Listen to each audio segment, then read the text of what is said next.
Hello, everyone. Welcome back to Doug's Music Fun channel.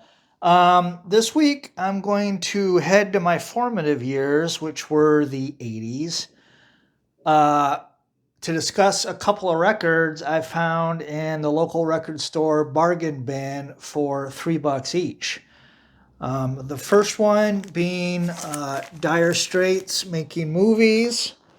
That was released in 1980. And the second one being Shriekback's Oil and Gold, which was released the year I graduated, 1985. So yeah, welcome to Doug's Music Fun channel. Yeah, fun!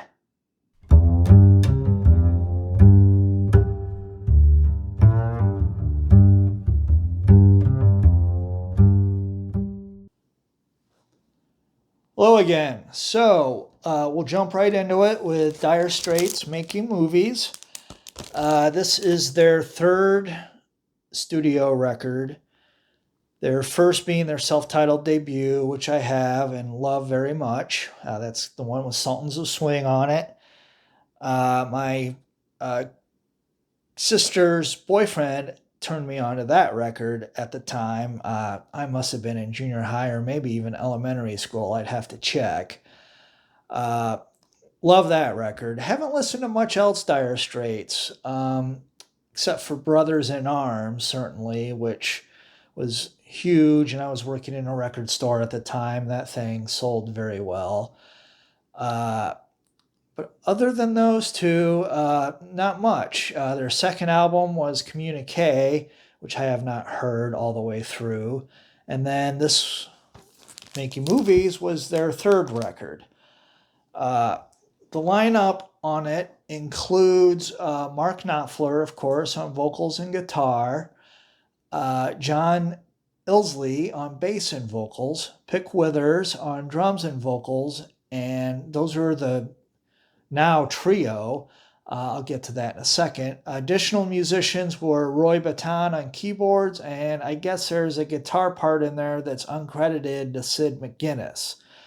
So it was a four-member group at the start of this recording, with David Knopfler, Mark's brother, being the second guitarist.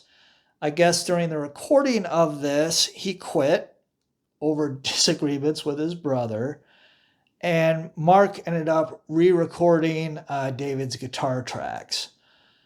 So this is my first full listen. As I said, I'll listen to almost anything, but especially Dire Straits, and couldn't pass it up in the bargain bin. My personal highlights are Tunnel of Love and Skateaway. Tunnel of Love was the single. You might have heard it. It's a great record. The lyrics are about a carny at a tunnel of love ride. Of course, it's a metaphor. He meets a girl, and metaphor about venturing through his feelings for her. Skateaway is again about a girl who is cruising through the streets of New York on roller skates. One of the lyrics for that record is "For all the world like an urban toreador," which I thought that was a cool analogy. I had to look up toreador. That means bullfighter. So you can imagine bullfighter using his hips to dodge the bull, just like a roller skater uses their hips to swerve in and out.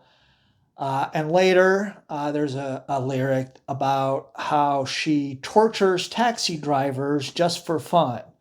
She likes to read their lips.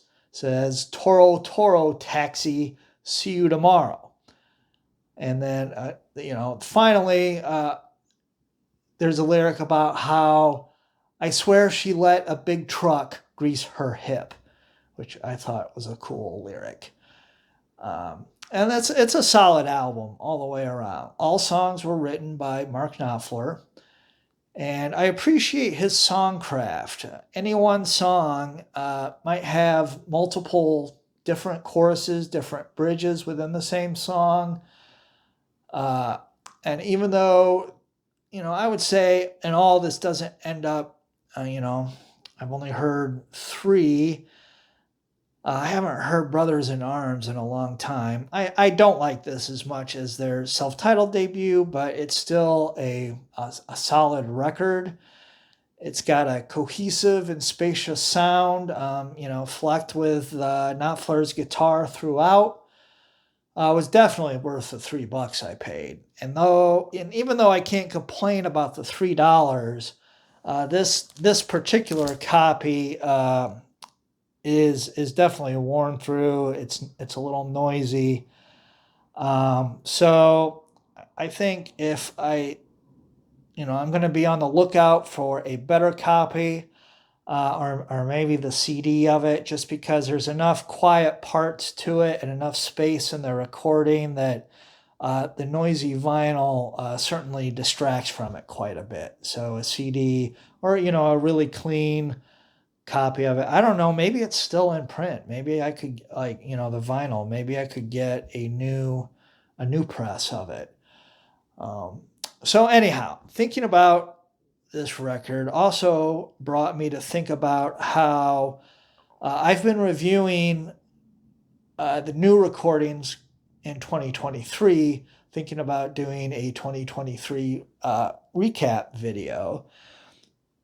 And, I've waded through a lot of recordings, and I have to say, there's just a lot of lazy songwriting, I think, going on. I've heard songs where there's two chords in the entire song. I mean, that's it.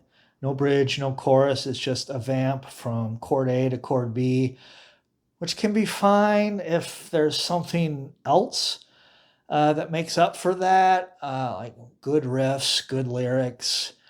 But, if it's uninteresting, everything else, there's just a whole lot of uninteresting music I found in 2023.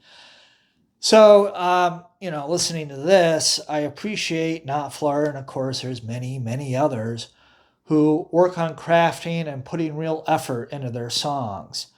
Not all is lost in 2023. There's still a whole lot of wonderful music being made, but there's just a whole lot of uninteresting music as well. And I'm sure it was the same in 1982. Okay, so that brings us to Shriekback's Oil and Gold. I absolutely love this record. This was their fourth studio album. The lineup is Barry Andrews on keyboards and synthesizers and vocals. He was also a member of XTC and League of Gentlemen. Carl Marsh did some guitars and vocals. Dave Allen played bass. He was also a member of Gang of Four. I actually have one Gang of Four record, I think, down here. Yeah, here it is. This record is similarly awesome. I think one of his trademarks as a bass player is it's really funky. The bass lines are great, and he brought those to Shriekback. Okay, so drums are Martin Baker. Lou Edmonds played guitar, and also, interestingly, Hans Zimmer is on this record, who's probably more famously known for the film score world. Most recently, he did the amazing Dune soundtrack, which I would also like to pick up at some point. So, generally, I think the songs in this record fall into two camps. Sort of the Gang of Four model, which is real funky, super danceable, uh, and then a more ethereal ambient mode. Everything that rises must converge. It falls into that dark, funky mode where almost transferring the art rock, I guess. Uh, And what's interesting to me about this is that it's also one of the title for a short story I've read in years past from Flannery O'Connor. Everything that rises must converge. So I looked up trying to find links between the two, and I mean, these lyrics are. You could draw some tenuous comparison, basically convergence. Um, so I couldn't find anything directly relating, interviews or anything from the band saying, "Oh yeah, we love O'Connor's story." But given the coincidence of the titles being exactly the same, you would think that they drew some inspiration from that story. So as I mentioned, the pace slows down on this big hush that has this wonderful droning bass. Very atmospheric, very heady, uh, ethereal. Insert adjective here. And then side two opens with Nemesis, which is often referred to as their quote signature song. It's a great single. It evokes a gothic atmosphere contributed to by the wonderfully creepy, eldritch Cthulhu lyrics. Plus a big bonus, you can dance to it. Regarding Nemesis, there's a great video that they did for this. I'll put a link to that in the description. Next up is a song called Hammerheads. It's delightfully strange. So strange that I'm not even going to try and encapsulate what the song is going for. I'm going to put a link in the video. There's a great live performance of it, as well as the lyrics. You can make up your own mind. But in summary, I'm just glad that I found a reason to revisit this record. I used to have the CD. I think I couldn't find it. I was looking for the CD.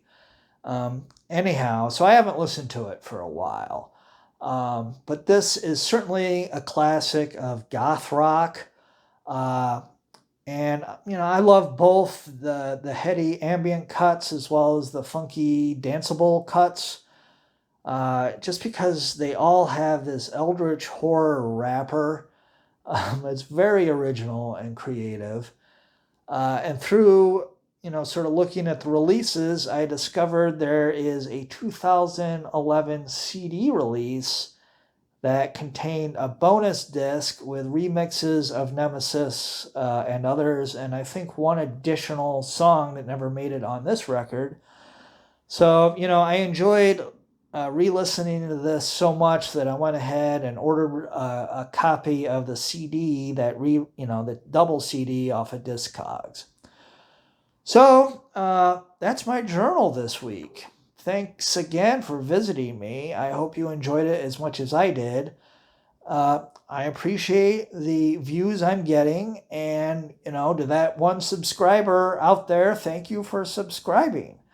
I'm having fun. I told myself I'd make 3 videos and then reevaluate my interest. But given I sort of have 2 more that I'd like to do, I think I'll at least get to 4 total and then reevaluate.